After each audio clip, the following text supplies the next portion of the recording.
Let me ask you a question. When you go out there and you meet an enemy fighter aeroplane and you're going to get engaged in a dogfight, who's going to win? If you say you're not too sure, then you cannot be a fighter pilot. He has to have that confidence that no matter what happens, he can bring the aircraft back. You must also have a certain degree of courage. This is not a nice, comfortable aeroplane with an air condition. You can watch a movie. This is a fighter. You have to fly it. Situational awareness, speed, and confidence has to be a must. Seconds make a difference as to whether you stay alive or you don't.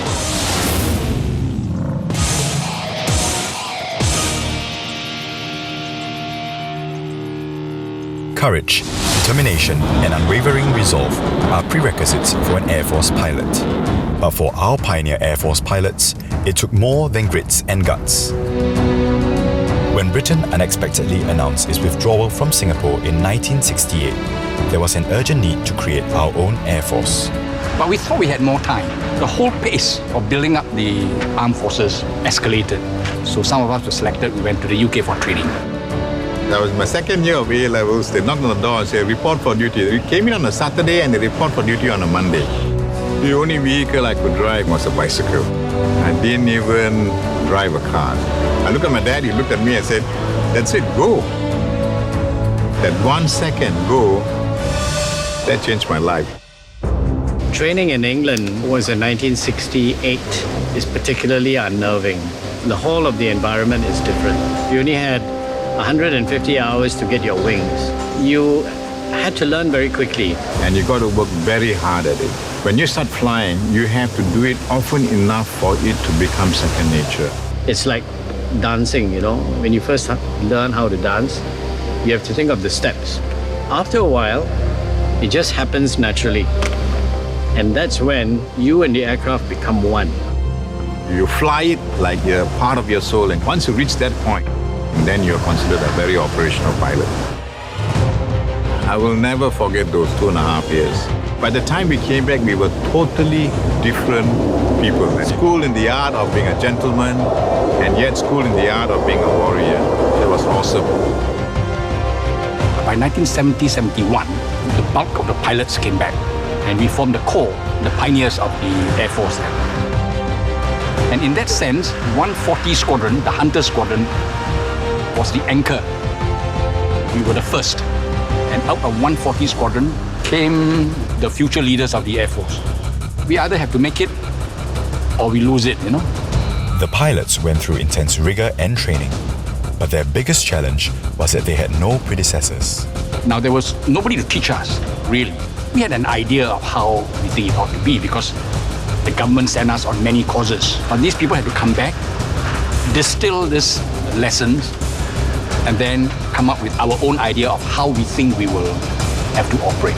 The real challenge was starting from square one. What you learn in school, what you learn in a command and staff college, is not the same as having to do it for real. Pioneering work is very difficult. So we had to make do as we could at that time. Nobody had done it before, and you have to break new ground. You have to imagine how to do it. You have to trailblaze. Forging a way through the unknown meant that the pioneer Air Force pilots were constantly out of their depth. But what they all had in common was an adventurous spirit. You need to have a never say die attitude. You want to be able to push the limits, see what the aircraft can do, see what the mission can generate out of you as a warrior, how it can push you, challenge you to doing more than you were even able to do. I think this is the part of the excitement of flying. We were not afraid of going beyond the limits. When you start wandering in uncharted waters, you have to be very careful. But you cannot stop yourself and say, no, it is too difficult, I'm too afraid. You will never ever break new ground. It is not a job without risks. Flying is exciting for the pilots, but the hearts of their loved ones are constantly kept on the edge. For my wife, there was an incident once in Tengah and my boss turned up in uniform in the car and she thought that he was bringing bad news about me not having made it back.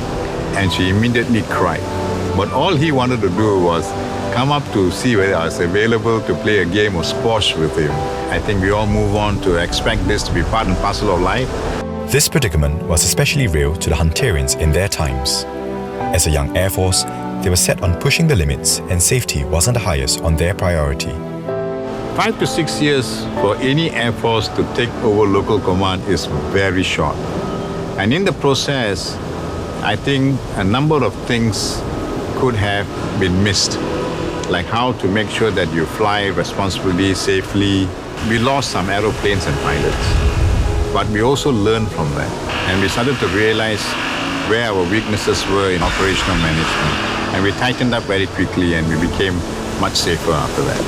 It is always risky flying aeroplanes. Your life depends on the engine going round and round and round, But I think the risk is ameliorated by having good engineers, good technicians, good pilots, and so on and so forth. In anything when you're involved in an aircraft, when you service an aircraft, the most important thing is lives, people's lives. When you fit an engine or any component you fit in an aircraft, the aircraft flies. There's someone flying it, and his life is important. So we are always very mindful of that. What if it crashes? Okay, for a pilot, you can eject. And the aircraft drop on a house, so lives are there. That is what is always in our minds. I think the Air Force has come a long way. A very important part of that is to be able to understand the need to preserve potential, to have good safety, not to be able to push the limits too hard in peacetime, but be able to do that in preparation when the wartime comes. As the Air Force matured, so did the pilots. For many, the mission of the Vietnamese refugee crisis was a defining point. The fall of Vietnam in 1975 resulted in the saga of the boat people. Tens of thousands of Vietnamese were forced into fishing boats to get out of Vietnam.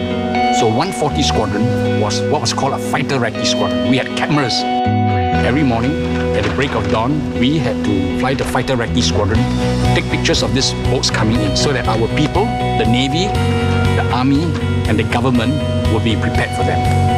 Can you imagine if Singapore was flooded with refugees? We were hardly 2.5 million people, and suddenly you have tens of thousands coming in. How can we do that? That is when we started to realize that we were really in a very serious role to defend the country. We started to understand the link between just being a pilot to being a pilot and a warrior that defends the nation. You're not just there for yourself. You need to understand what you're doing out there. What's the purpose? What is your mission? You're there for something bigger, grander, more noble. Then it clicked. And then we were able to, as a bunch of pioneer fighter pilots, bring this psyche to the rest of the pilots joining us after that. Working in sync is of utmost importance in the Air Force, and the aerobatics team is a testament to that. In the early days, when Dr. Goh decided that we should have an aerobatic team, we've never done it before. We only learned how to fly the aeroplane, do certain exercises. We never flew in formation. Nobody taught us how to do it. There was always a little bit of risk because you're flying the aircraft very fast and very low. 500 feet above the ground. You make a mistake, it's over. Aerobatic displays are not all fun and games. There is a lot of danger involved. Pilots are undergoing a great deal of stress in their maneuvers. This is not foreign to the pioneer pilots who were part of the team flying the Hunters on its first public appearance in 1973. So there were 4 of us, okay? And we flew in different positions. We trained 3 times a day, and that was the best time of my life as a pilot. It was the most challenging flying. You were in position, you were part of the team, like a clock. All the gears worked perfectly, and we gave this performance. It was one of the best flying I ever did in the Air Force.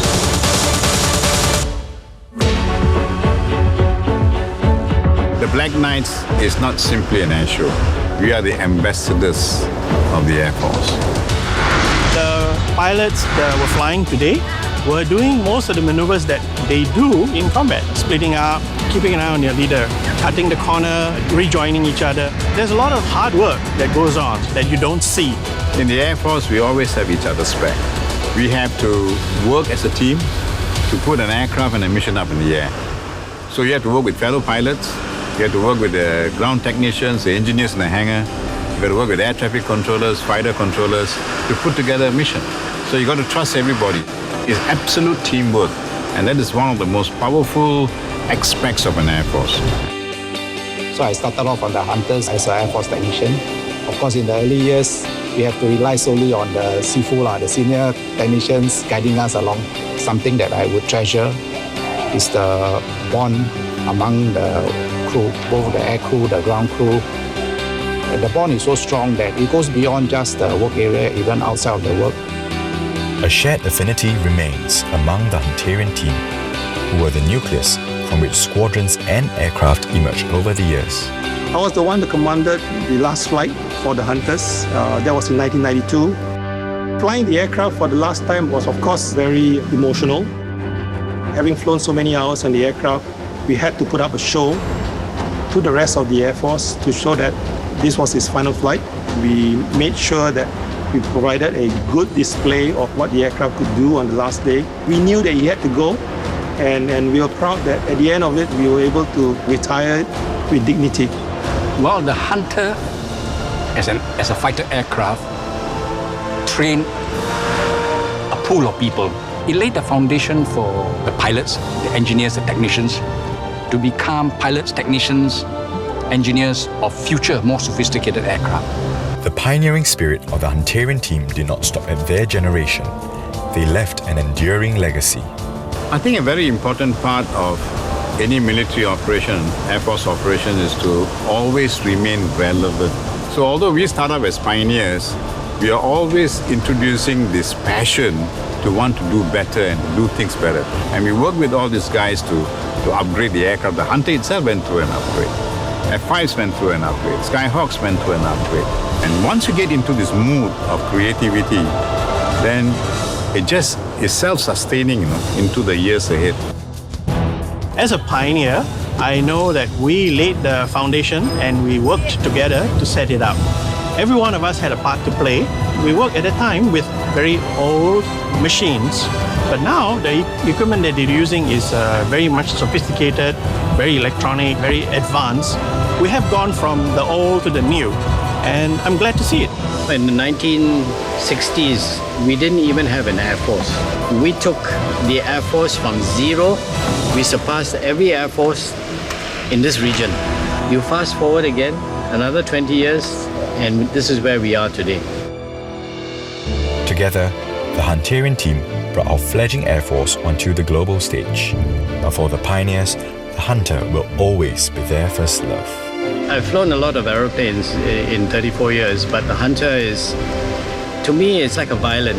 You do not play an electric guitar the same way as you play a violin.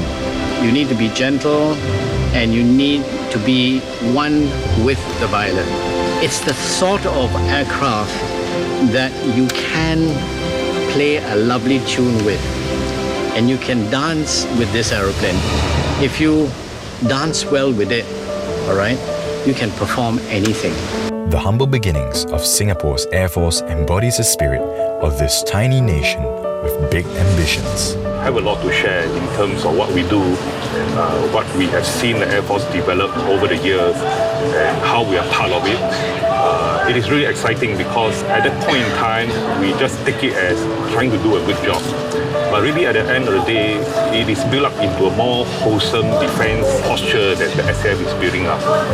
The fact that we are in a vintage contingent reminds us that we are from the pioneer group. But at that time when we were doing it, we didn't see ourselves as pioneers because we were just busy doing our day-to-day stuff and growing as the military at that time.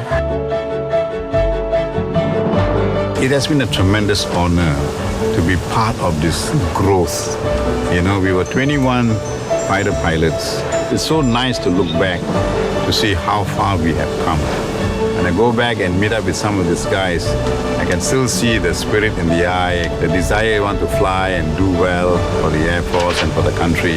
We are very happy that we had laid the seeds for this many, many years ago. Very satisfying, gratifying. This is like a brotherhood, okay, because we flew together. We flew together in the same cockpit, we flew in the same piece of sky. That's something very special. It's like a family.